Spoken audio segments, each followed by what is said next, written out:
Heinrich Kahler, thanks for joining me. Some professionals know immediately when their work has had a positive impact for their clients or customers. An electrician finds a short in the lighting system and he restores power. A car mechanic makes a repair, sends somebody on their way. A doctor prescribes the right medication and the patient gets well. An attorney wins their lawsuit. In other professions, the effect on clients isn't as obvious or as easily measured. It can take years for a therapist to see changes in a patient's behavior. Similarly, a minister has no way of knowing the full impact of a sermon. Neither does a financial planner see the immediate impact of many recommendations, especially in retirement planning, where judging success can take decades. This is why I was intrigued when I read about a recent research study titled A Comparison of Retirement Strategies and Financial Planner Value. Professors Terrence Martin and Michael Fink published the research in November of 2014 in that issue of the Journal of Financial Planning. The research evaluated the impact, if any, the use of financial planners had on retirement savings. The study used 2004 and 2008 data from the National Longitudinal, that's a tough one, Survey of Youth, a random sampling of 12,686 people to be exact, which began in 1979 and now consists of participants who are in their late 40s and early 50s. The survey found that 70% of U.S. households hadn't done any evaluation of their retirement standings. Wow. That was no surprise to me when I really considered that, because other studies I've previously cited show that 70% of Americans live month to month. It doesn't really shock me that people with no retirement savings haven't evaluated their retirement need. I'm guessing most of them are smart enough to know there isn't anything to evaluate.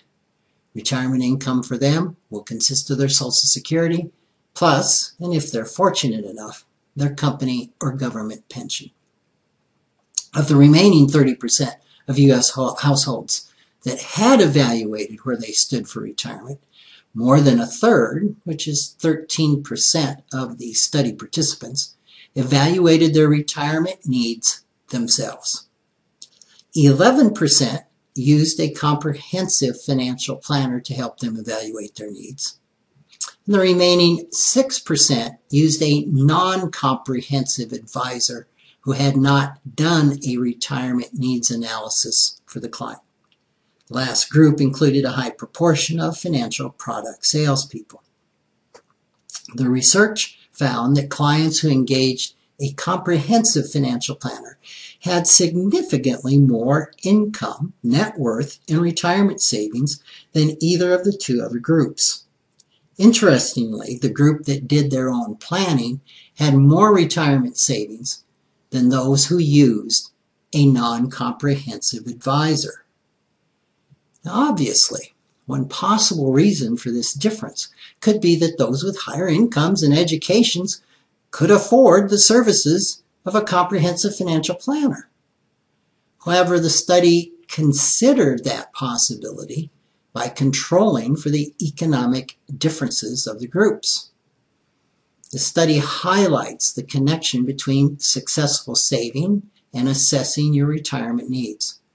Apparently, those with no clear idea of how much money they'll need for comfortable retirement living are less likely to save.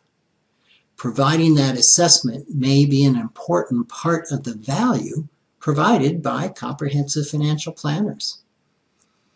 A similar result is found in another study that was done in 2011 by Aon Hewitt. This study is called Help in Defined Contribution Plans 2006 through 2010, found that people who used professional investment help averaged earnings of 1.86% a year more net of fees than those who did it themselves. It's almost 2%. The bottom line in acquiring retirement wealth is that there is no quick solution outside of winning the lottery. It takes careful planning, good advice, and lots of patience to realize the goal of providing well for one's retirement. Thanks for joining me.